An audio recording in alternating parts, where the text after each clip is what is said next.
అమరావతి రాజధాని నగర పరిధిలో ఉన్నటువంటి 28 గ్రామాలకు ఎంతో ఘన చరిత్ర ఉంది. ఒక్కొక్క గ్రామం పేరు చెప్తే ఆ గ్రామం యొక్క విశిష్టత అనేటువంటిది నేటికి మనకి సజీవంగానే దర్శనమిస్తుందని చెప్పాలి. నవ్యాంధ్ర రాజధాని అమరావతి అంటే మన యొక్క సంస్కృతి, చరిత్ర, కళలు, బౌద్ధిజం వివిధ అంశాలతో కూడుకున్నటువంటి అంశాలు ప్రతిబింబించే విధంగా ఈ యొక్క అమరావతి రాజధాని నిర్మాణం చేస్తూ ఉన్నారు.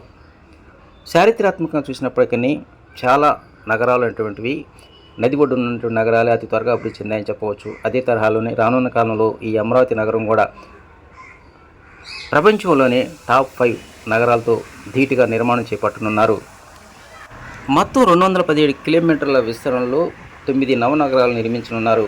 అవి పరిపాలన, న్యాయ, ఆర్థిక, ఆరోగ్య, ఆటలు, విజ్ఞాన, పర్యాటక, ఎలక్ట్రానిక్ మరియు మీడియా ఇట్లా 9 నవనగరాలు నిర్మించున్నారు. అయితే రాష్ట్ర ప్రభుత్వం ఈ 9 నవనగరాలను 13 జోన్లుగా విభజించింది. ఈ 13 జోన్లలో 3, 6 జోన్లు అనేటువంటివి ఎంతో కీలకం. కారణం ఈ 2 జోన్లలోనే ఎంతో కీలకమైనటువంటి గవర్నమెంట్ కాంప్లెక్స్ నిర్మాణం జరగనున్నది.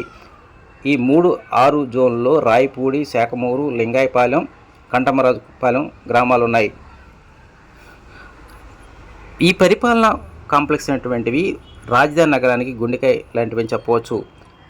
ఈ గ్రామాల్లో రాయపూడి గ్రామం అనేటువంటిది ఎంతో ఘన చరిత్ర ఉందని చెప్పవచ్చు. ప్రభుత్వం ఇప్పటికే నిర్మించినటువంటి ఐఏఎస్, ఐపీఎస్ అదేవిధంగా వివిధ ప్రభుత్వ ఉద్యోగులకు సంబంధించినటువంటి అపార్ట్మెంట్లు మొత్తం ఈ రాయపూడి గ్రామ పరిధిలోనే ఉన్నాయని చెప్పాలి. మంగళగిరి నుంచి 17 కిలోమీటర్లు, అదేవిధంగా తుళ్ళూరు నుంచి కేవలం 3 కిలోమీటర్ల మధ్యలో సీడీ యాక్సెస్ రోడ్డు ఆనుకొని ఉన్నటువంటి ఈ గ్రామం అనేటువంటిది ఎంతో ఘన చరిత్ర ఉందని చెప్పవచ్చు. ప్రస్తుతానికి చూడటానికి ఎంతో నిర్మానుష్యంగా కనిపిస్తున్నటువంటి ఈ గ్రామం అనేటువంటి రానున్న కొద్ది కాలంలోనే పూర్తిగా అర్బనైజేషన్తో కలకల్లాడే అవకాశాలు ఎక్కువగా ఉన్నాయి. కారణం ఎంతో గుండెకాయ లాంటి పరిపాలనా భవనాలు అనేటువంటివి ఈ గ్రామంలో వస్తున్న నేపథ్యంలోనే ఈ ప్రాంత ప్రజానికి యొక్క జీవన విధానంలో పూర్తిగా మార్పు వచ్చే అవకాశాలు ఎక్కువగా ఉన్నాయంటున్నారు ఆ గ్రామస్తులు.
జాంకాయ, నిమ్మకాయ, అరటికాయ, కంద, క్యాబేజీ అన్ని రకాల పైర్లు ఉంటాయండి మాకు.